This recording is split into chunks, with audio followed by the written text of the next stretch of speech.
नमस्कार दोस्तों, स्वागत है आपका हमारे चैनल BNK टीवी हिंदी कहानियाँ में। आज की कहानी में आप लोग सुनेंगे अनोखी मुंह दिखाई। शादी की रस्मों में सभी रस्मों के साथ मुंह दिखाई की रस्म भी अपने आप में एक बहुत ही खूबसूरत रस्म है। अंकिता और उसकी देवरानी दोनों एक ही दिन शादी होकर ससुराल आई थी। माँ बाप की इकलौती बेटी थी अंकिता, ऊपर से नीचे तक लाद कर भेजा। सोना पहनने का उसे शुरू से ही बहुत शौक रहा है। हर आइटम बढ़िया से बढ़िया लिया। बिंदु ने 3-4 सेट अपनी बेटी को चढ़ाए। जब भी सोने का सेट लेने जाती, हर बार सोच से थोड़ा भारी उठा लाती, क्योंकि माँ का कहना था इतना बड़ा परिवार है, हल्का फुल्का तो हर खास रिश्ते वाले मुंह दिखाई में दे ही देते हैं।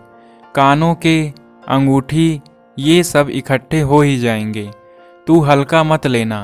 तेरे सास ससुर, देवर, ननद देख लेना, सब सोने का ही देंगे। और माँ की बात सुनकर अंकिता 2-3 सेट भारी पसंद कर लाई, इसी उम्मीद से कि हल्के तो मुंह दिखाई में खूब मिल जाएंगे।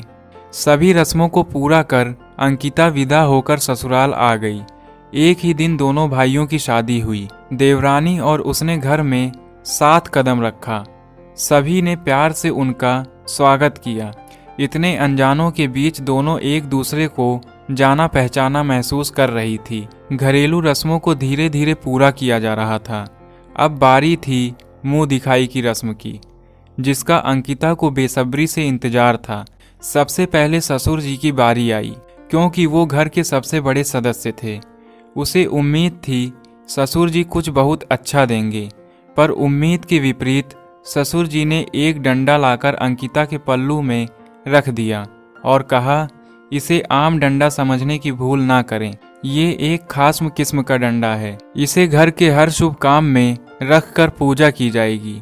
साथ ही साथ यह भी कहा, मेरा ये अनोखा तोहफा तुम्हें हमेशा घर की बड़ी बहू होने का सम्मान दिलाएगा।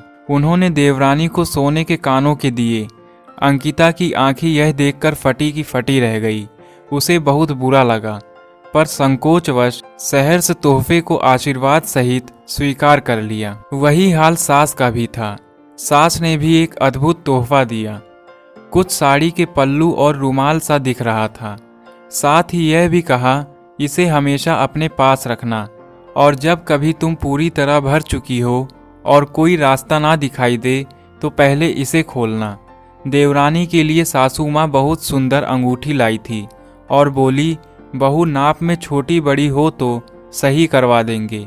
मुंह सिकोड़ती अंकिता के सपने काफूर हो गए थे। कलेजा मुंह तक आ गया था। अभी तो देवर जी भी अपने तोहफे को देने को उत्सुक थे। उन्होंने बड़े ही प्यार से तुलसी का पौधा अंकिता के आगे किया। अंकिता को लगा कि कॉलेज में वो पेड़ लगाओ हरियाली बचाओ कैंपस का हिस्सा रह चुकी है, इसलिए उसका मजाक बनाया गया। ननद वहां मौजूद नहीं थी। अब अंकिता को इंतजार भी नहीं था। बहुत गुस्सा आ रहा था उसे, यह सोचकर कि पीहर जाऊंगी तो किसी को क्या बताऊंगी किसने क्या दिया। कमरे में ले जाकर गुस्से से सभी चीजों को एक बार पटक दिया, पर दरवाजे पर हुई दस्तक से उठकर फटाफट पति को खुश करने की इच्छा से सास ससुर का दिया तोहफा अलमारी में रख दिया, जिसे देख विनोद बहुत खुश हुए। अब बारी थी पतिदेव की। उसे लगा विनोद का तोहफा सारे मलाल खत्म कर देगा, पर रात खाने में ननद भी आ चुकी थी। ननद ने भाभी को सुंदर सा चाबी का छल्ला दिया, जिसमें चाबी लटकी थी। अंकिता को लगा दीदी उसे घर की जिम्मेदारी दे रही है, पर बाद में पता चला वो तो उसके घर की चाबियां हैं, जो अंकिता के लिए बिल्कुल बेकार हैं। मन मसोस कर अंकिता विनोद के तोहफे का इंतजार करने लगी। विनोद के शब्दों ने उसे अंदर तक बोर कर दिया था। अंकिता घर वालों के दिए तोहफे को प्यार से सहेज कर रखना, और जब कभी जरूरत पड़े बाहर वालों की मदद से पहले इनका उपयोग करना। अंकिता को सोचकर हंसी आ रही थी। डंडा जिसकी पूजा करनी है, सास की दी साड़ी कतरन नहीं, कतरन नहीं, पल्लू और तुलसी का पौधा। मेरा बस चले तो अभी सब उठाकर फेंक दूं, पर मन मार कर अंकिता ने विनोद की हाँ में हाँ मिला दी। विनोद ने अपना तोहफा देने से पहले उसे आंख बंद करने को कहा। अंकिता को पूरा विश्वास था या तो चैन या मंगलसूत्र, पर विनोद ने उसके हाथ में तोहफा रखकर आंख खोलने को कहा। हाथ में डायरी और उसके अंदर पेन पड़ा था। उसने खोला तो उसमें लिखा था, प्रिय अंकु, आज से तुम्हारा नाम मेरे लिए यही है। यहीं से अपनेपन की शुरुआत होती है। तुम्हें बस इतना ही कहना चाहता हूँ कि घर वालों की मुंह दिखाई तुम जिस दिन समझ जाओगी, अपने आप से धनवान किसी को नहीं समझोगी। आज यहीं से तुम्हारा मेरे शब्दों पर यकीन शुरू होता है। मेरा दिया तोहफा भी तुम्हें अजीब लगेगा, पर जब कभी मुझसे या मेरे घर वालों से कोई मन मुटाव या कोई गलती हो जाए, या फिर कभी ऐसा कुछ जो किसी से शेयर ना कर पाओ, इसमें लिखना और सही गलत का आकलन करना। बहुत सोचा तुम्हें तोहफे में क्या दूं, पर आकलन करने पर हर चीज में कमी लगती। अंकिता को तोहफा देख थोड़ी निराशा जरूर हुई, पर डायरी में लिखे शब्दों को पढ़कर बहुत मीठा अनुभव हुआ। अगले दिन उठते ही अंकिता ने तुलसी का पौधा लगाया और नए घर में अपने दिन की शुरुआत करी। पहली बार जब पीहर गई तो उसने वहां सभी को मुंह दिखाई में दिए तोहफे के लिए बड़ा चढ़ाकर बताया, पर मन ही मन उसे बड़ी शर्मिंदगी होती। धीरे धीरे दिन खट्टी मीठी यादों के साथ बीतते गए। उसे उन तोहफों का हमेशा मलाल रहा। उसका सोचना था देवर उसके पति से ज्यादा कमाता है, इसलिए सबने देवरानी को सोने के गहने मुंह दिखाई में दिए। जो भी था अंकिता ने स्वीकार कर लिया था। दिन की शुरुआत तुलसी के पौधे को पानी देकर करती, यह उसका नियम बन गया था। खुद ने लगाया था इसलिए विशेष प्रेम भी था। देवरानी का स्वभाव थोड़ा तेज था। घर में किसी न किसी बात पर मन मुटाव होते रहते। आपस में सामंजस्य नहीं बन पाने के कारण कुछ समय बाद ससुर ने अंकिता व उसके पति को वहीं पास में 2 घर छोड़कर नए मकान में शिफ्ट कर दिया। अंकिता वहां जाकर खुश थी। नए घर में जाने के बाद अगले दिन अंकिता नहाते ही आदतन तुलसी के पौधे को याद करने लगी। विनोद ने उसे वहां जाकर जल चढ़ाने को कहा। इसी इजाजत का उसे इंतजार भी था। जब वो वहां पहुंची तो देखा वहां देवर उसका इंतजार ही कर रहा था।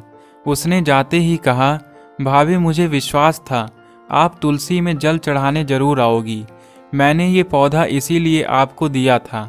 आप चाहें इस घर से या घर वालों से कितनी भी दूर चली जाओ।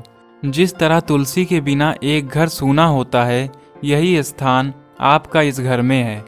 आप भी इसके समान मेरे लिए हमेशा प्रथम पूज्य रहेंगी। देवर की बातों से भावुक अंकिता आज उस तोहफे की बहुमूल्यता समझ पाई।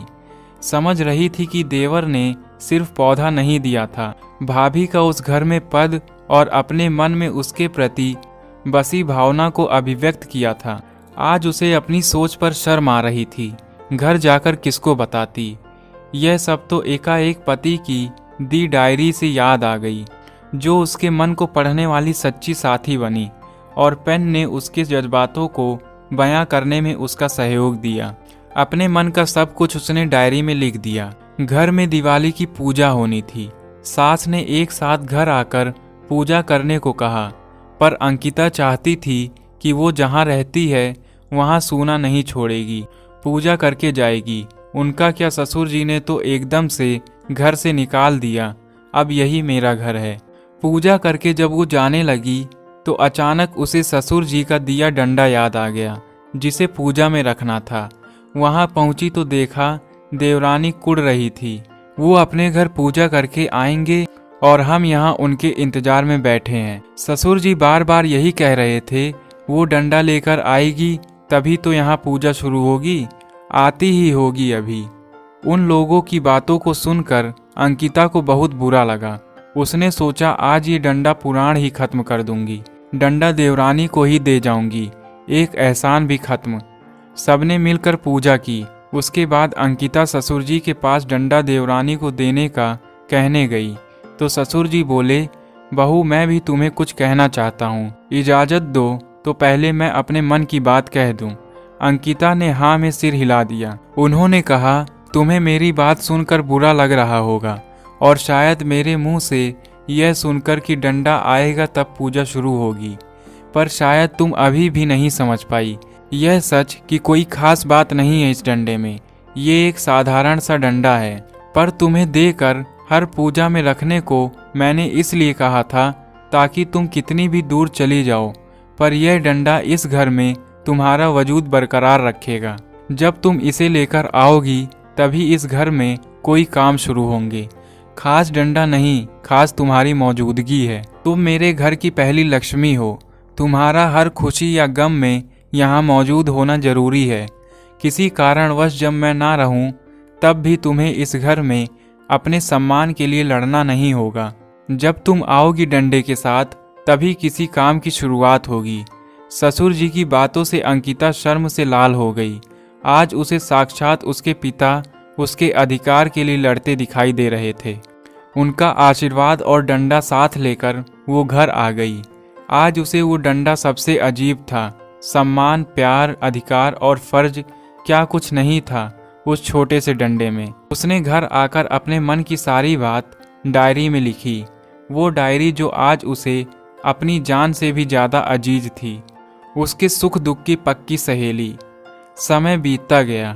एक दिन अचानक उसे पता चला कि उसके भाई ने शेयर बाजार में पैसे लगाकर पैसा, मकान सब गिरवी रख दिया है और नुकसान होने पर अब मकान की नीलामी जल्द ही होने वाली है। स्वाभिमानी अंकिता बड़ी मजबूर थी, किसी से कुछ कह भी नहीं सकती थी। विनोद की इतनी सामर्थ्यता नहीं थी कि वो ज़्यादा सहयोग कर पाए और अपने घर की स्थिति बताना भी नहीं चाहती थी। उसे लगा विनोद सबको बता देंगे और सब घर वालों के सामने उसके पीहर की इज्जत मिट्टी में मिल जाएगी।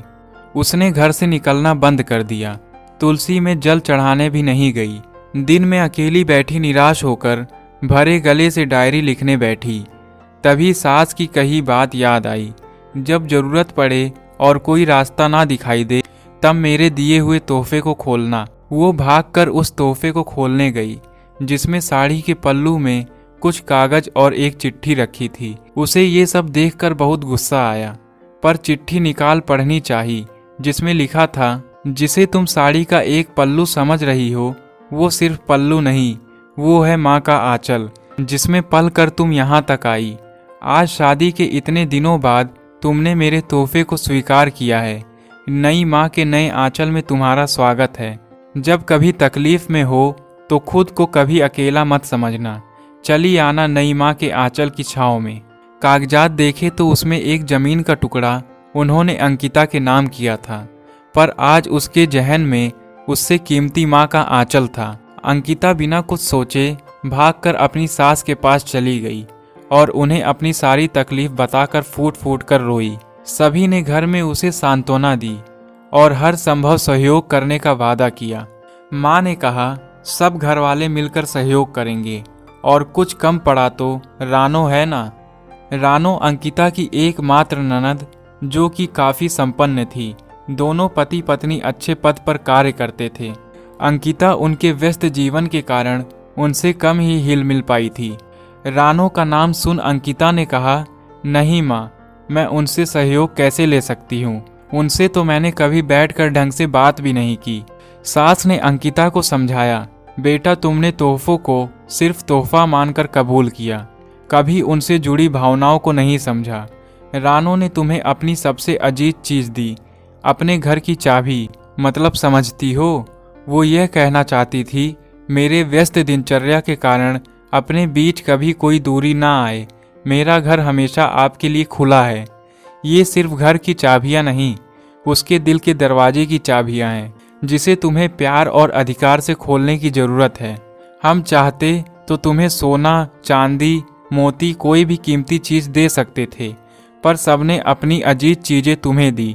सास की बातों से भावुक अंकिता ननद के पास गई। ननद ने बहुत ही प्रेम से उसका अपने घर में स्वागत किया और बिना कहे उसकी समस्या का समाधान भी। अंकिता को आश्चर्य था कि उन्हें कैसे पता चला। तो जब विनोद ने उसको परेशान देखा तो डायरी में से उसके मन की बात जान चला आया था अपनी बड़ी बहन के पास।